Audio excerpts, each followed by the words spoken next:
So please, Minority Leader.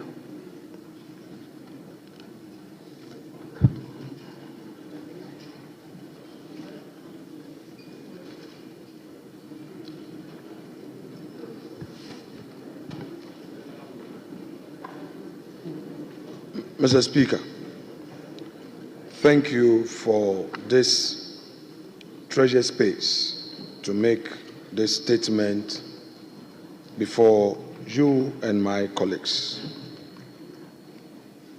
Mr. Speaker, as captured in the vote and proceedings of Friday, the 31st of January, paragraph 5 and page 7, you had cause to deliver a formal communication. With communication, you outline your displeasure on matters at the appointment committee on the evening of Thursday, the 30th of January, and the morning of Friday, the 31st of January. Mr. Speaker, indeed, your response to the event as a leader and the head of this assembly was indeed timely to assure the public that indeed this House is ready to uphold democracy and to do what is right in the eyes of the public. That notwithstanding, Mr. Speaker, I had ferried to your office a memo dated the 3rd of February 2025, where I raised some procedural concerns regarding the outcome of your communication. Mr. Speaker, to couch the matters that arose in proper perspective, on the said day, the Thursday, the 30th of January, as per the practice, we had agreed to proceed to vet some 4 nominees. Originally, we were supposed to do 3. This 4 later changed to 5. Around about 10 p.m.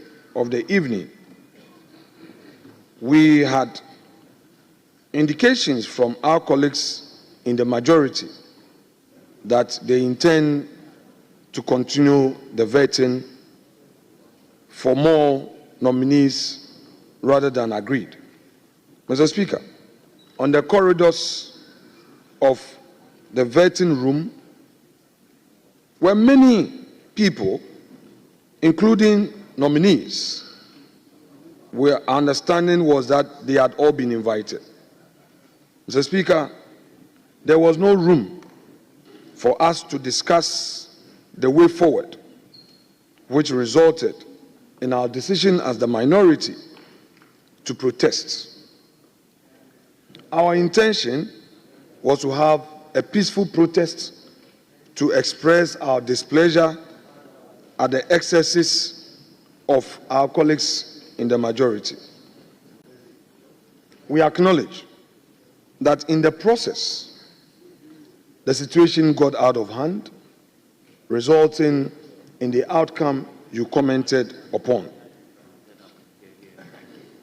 We hereby assure you that we shall, as the minority, cooperate with you in upholding the integrity and the dignity of this House.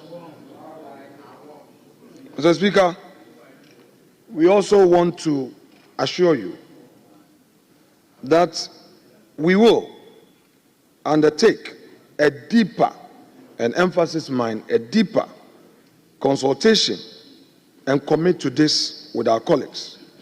Suffice to state that from day one that Mr. President started ferrying his nominees to this House, we have given this government our utmost cooperation.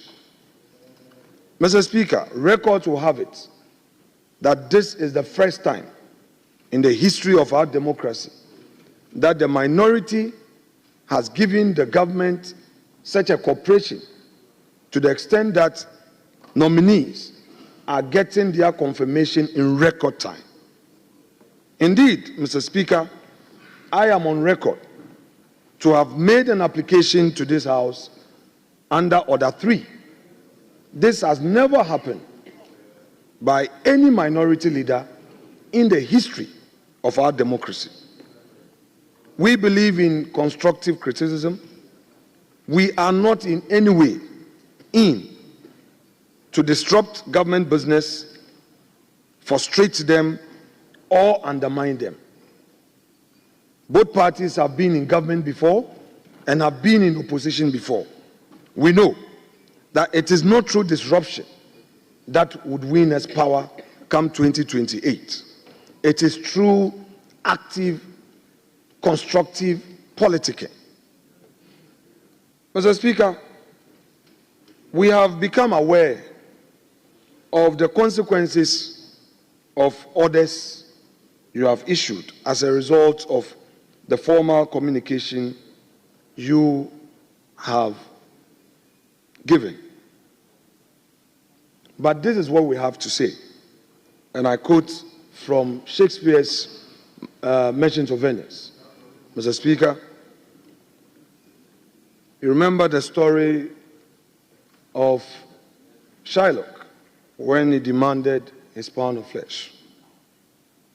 A plea came from Portia, who was the supposed counsel for the debtor. Mr. Speaker, this is what he had to say, and I rely on it to mount the next line of my submission. That the quality of mercy is not strained, drop it as a gentle rain from heaven upon the earth beneath. It is twice blessed. It blessed him that gives and him that takes. Mr. Speaker, we cannot take your power to discipline from you. But we believe that when this is tempered with assurance that the way forward will be better, you will be able to reinstate our colleagues who temporarily have been denied access to this chamber and the precincts of Parliament. Ours is not to undermine your authority. After all, it is the confidence we had in you that made us, by consensus, to vote you into office. And we accept your authority. Mr. Speaker, we do not think that we should litigate this matter, even on procedure. We are more interested in the outcome, which is not a desired outcome. Today, I, on behalf of my caucus, would want to assure the public that such an action will not be seen in the public space again. Mr. Speaker, I take full responsibility as a leader on my side on all actions that took place. I will therefore conclude by inviting you, Mr. Speaker, to, in the circumstance and with assurances given, to consider a rescission of the decision you communicated to the House, as well as all consequential matters thereto. Mr. Speaker, without more, I shall thank you for hearing me and resume my seat. Thank you very much.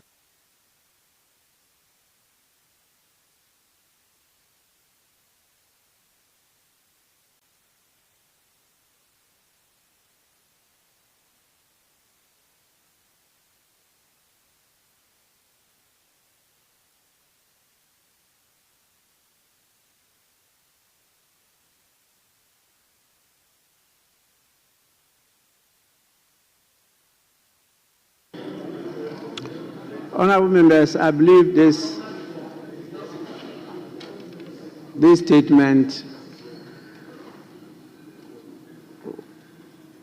may need your comments. And depending on how you want it to be handled, I would prefer it's handled at the leadership level and not beyond that. But this is your house, and not only my house. I am duty-bound to maintain law and order. And so I will allow the majority leader to have a say on this matter.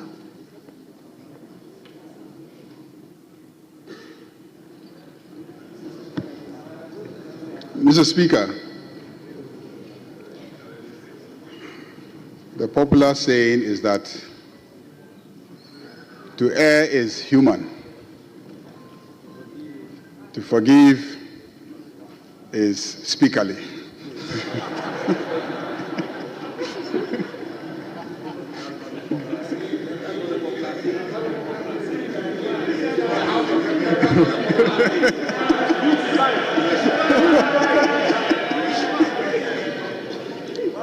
Mr. Speaker, as you can see, I have replaced divine with speaker. That elevates you to an almost godly stature. My colleague, the minority leader, has spoken. He has recounted the happenings of Thursday and Friday. So, Speaker, it is a fact that the first time His Excellency John Dramani Mahama nominated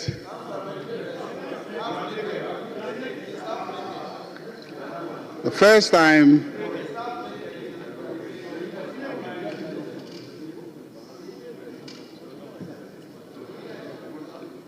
the first set of ministerial nominees were announced was on the 9th of January 2025. Today, Mr. Speaker, is the 4th of February 2025. We are not yet even 1 month into the administration of His Excellency John Dramani Mahama. But, Mr. Speaker, we have vetted and approved a number of ministers, but overall, we have vetted and by the close of today, would have approved 42 ministerial nominees out of 60. The reason why we are even at 42 is because since Friday, we have not yet received any additional nominations. So in effect, we have finished vetting and hope to conclude the approval of 42 nominees to ministerial appointments. As a matter of fact, all those who have been nominated to serve as the cabinet of the government have actually been vetted and some approved by this House. This is a record performance that this House should be proud of itself. And we have done so in spite of the theatrics and the drama with the cooperation and support of our colleagues on the minority side. If in the process there have been some incidents, they are regrettable. And so, Mr. Speaker, I will support the appeal of my colleague, the minority leader, that you temper justice with mercy. I agree that your decision to suspend some colleagues was timely, and I believe that it has been understood by the generality of Ghanaians as a step that restored the image of this parliament.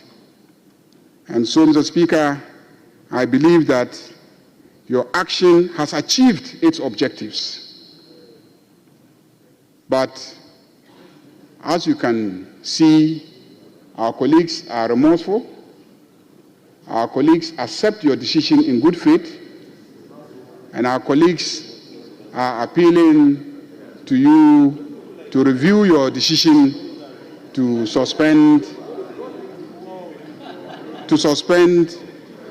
your suspension, to reconsider your decision to suspend.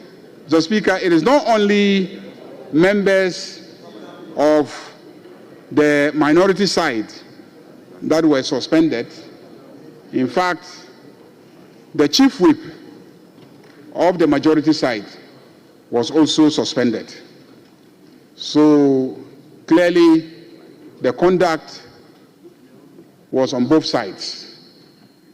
And I also, on behalf of my side, appeal to you to reconsider your decision and lift the suspensions so that our colleagues can join us, whilst the other measures that you are putting in place so that long term we can ensure the orderly conduct of business in this House is achieved. Thank you very much, Mr. Speaker.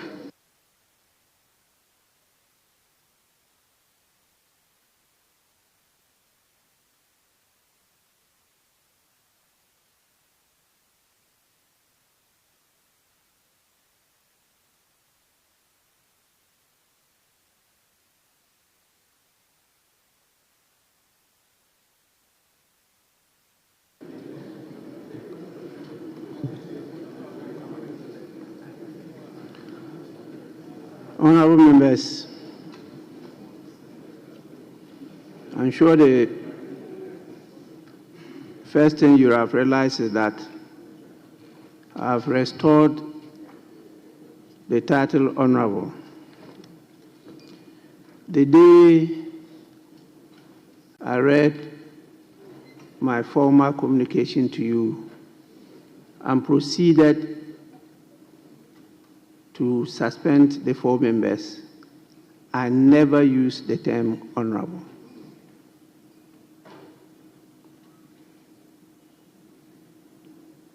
I have done so now because your leaders actually came to me to plead that I temper justice with mercy. If any of you here is not remorseful, please be on your feet.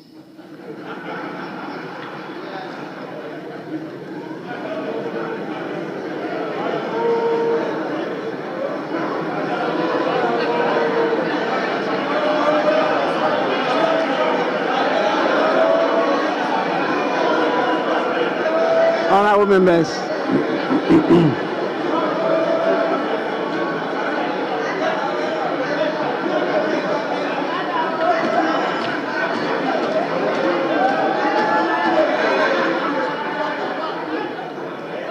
honorable member,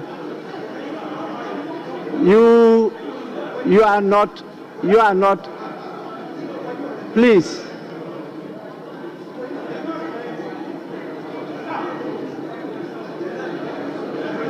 Honorable member.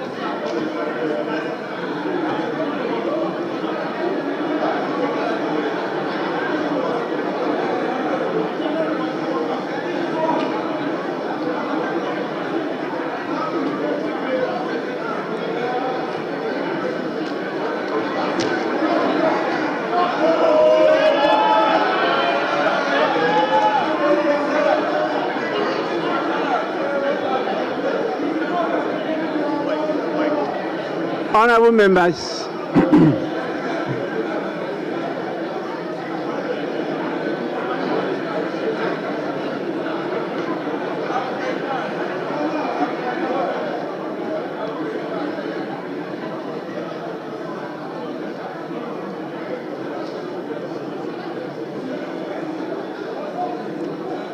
is important. It's very, very important.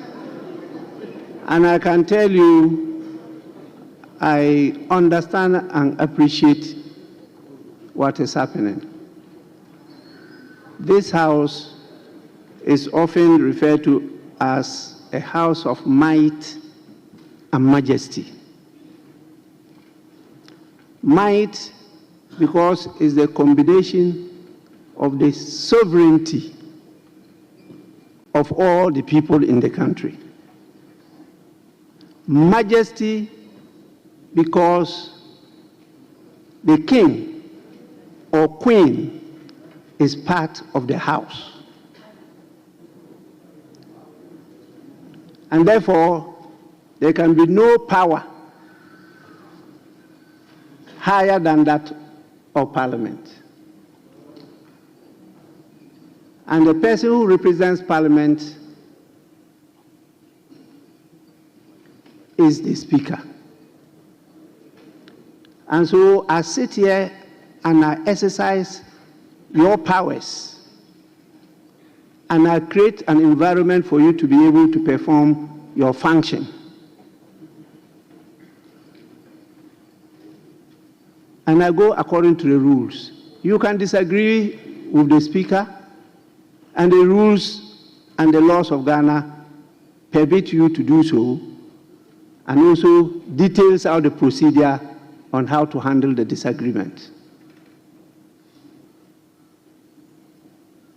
But the rules are very clear as to what they refer to as disorder or contempt of Parliament.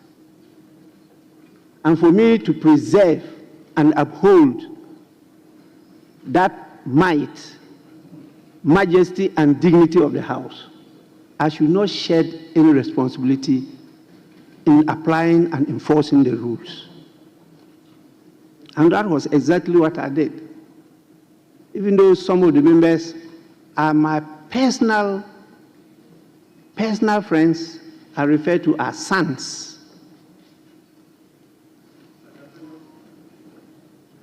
So please, you can ask your leaders when they approach me with this. Yes, as a father,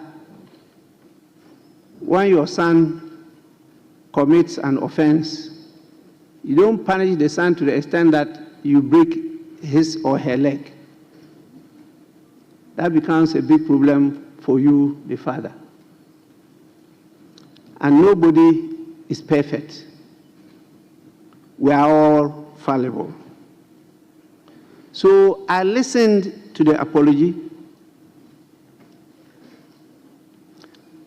and here it was repeated by the minority leader for and on behalf of the members of the caucus, and supported by the majority leader.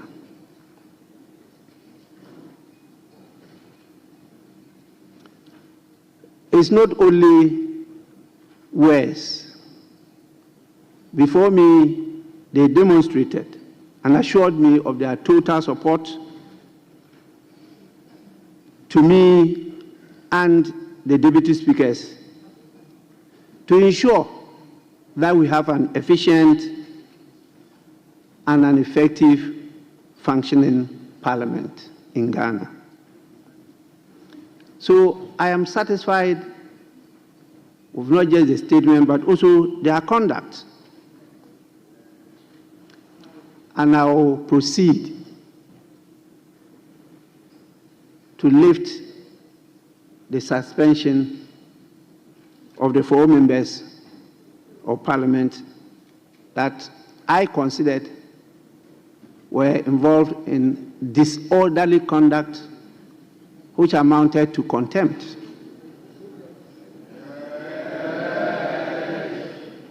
The rules are very clear, and I did refer to them and stated clearly that because we are in the transitional mood, we will not be able to put committees in place, including that of the privileges and Immunities Committee. And the standing orders grant me the power and authority to do what I did. And clearly, the jurisprudence are very clear that when contempt is committed in facie curia, you don't proceed to set up another committee or court or whatever to investigate and submit a report. And so I referred to the one in Parliament. My very good honorable member, you are at liberty, even after this, to proceed anywhere. I have no problem meeting you in court, but that's where I was farming for many years before I became a member of Parliament. So I have lifted the suspension order, and I do so instantly, and it takes effect immediately. The honorable members so affected are permitted now to enter the presence of the House. I must say that they complied. They actually complied with the orders.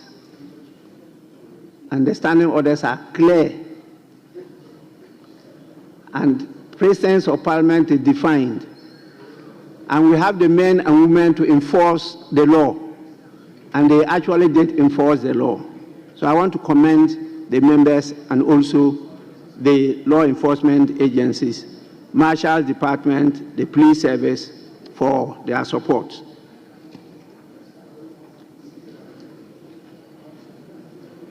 Let me once again assure the House of my commitment to upholding the dignity of this House. All of you seated here, I am responsible for upholding your rights and protecting all of you. And those who have felt the branches of the law, honorable member, when it is before me, nobody can save you. When it's outside, you can run to me, I'll go and save you. And you can ask your colleagues. A lot has come before me, and I've always intervened, both sides, to protect the members and to save them. You can ask all the state agencies involved. And so it's not restricted to any side, both sides, all members. Those of you who don't know it, that's why I'm drawing your attention to it. When you get into any of those challenges and you draw the attention of the office of the Speaker intervenes. And by law, you are protected.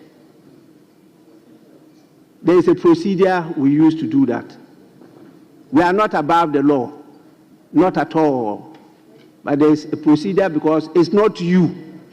You now represent a whole constituency, large number of men and women, children, elderly people. That is why you are made of now, not as individuals. And the rights of all that group cannot be taken for granted. So please, we do so without fear or favor. But let me say that I have read some media reports that some members of the House have referred to me as headmaster, treating honorable members like students. I reject that assertion.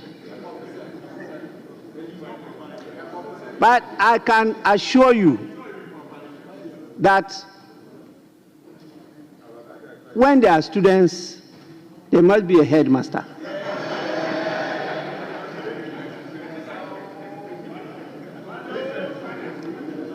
If you don't have a headmaster, you know what is going to happen in the school. The former Minister of Education is nodding his head. But I'll end by saying this, which is better captured in Latin. It says, qui multum datum.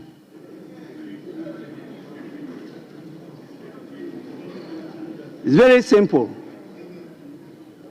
To whom much is given, much is expected. And so, you are not called honorable for nothing. They expect so much from you. And don't forget that there's life after Parliament. With this, I want to thank all of you for your attention. And I promise you, the investigations will continue. The report will be brought to the House. The House will have an opportunity to take a decision. That is the procedure outlined by our rules, by our practice, and by custom and convention of the House. That will be done. Honorable members, self-regulation is better than external regulation. And so, please, this matter should be handled by the special committee at the committee level and report to us. I've told the leaders to make themselves available to the committee and to state exactly what happened, because we want nothing but facts, nothing but the truth, so that we can apply the rules correctly. I urge the committee not to make it a matter of public debate. What you know here is not known by the public. What you do here is also not known by the public. And so when you rush to the public, one word can confuse the whole country. But that word will be understood differently in this House. We still have a lot of work to do with our partners outside this House. A matter of education, a matter of advocacy, and we'll focus on it.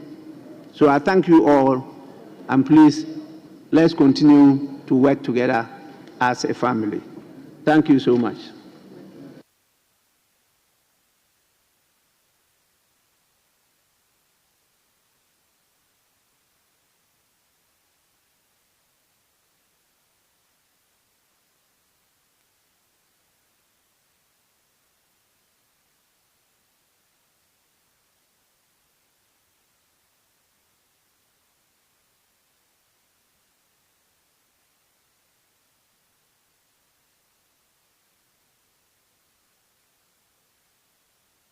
I'm just being informed that the leaders want to say a word or two.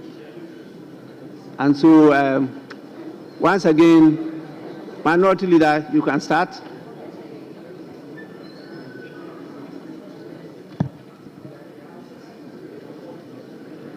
Mr. Speaker, I convey the gratitude of the Minority Caucus on your final decision in these matters.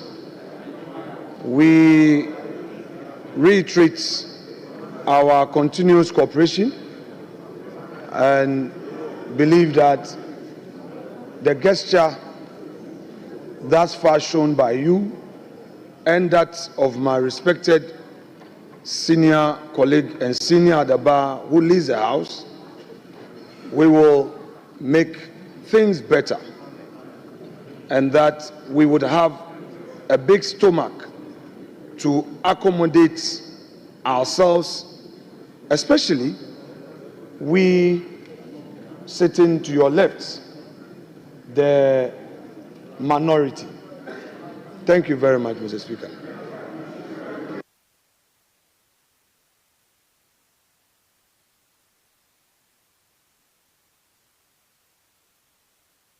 Yes, Majority Leader. Mr. Speaker, today I'm taking lessons in humility. My brother and colleague, the minority leader, is teaching me how to be humble.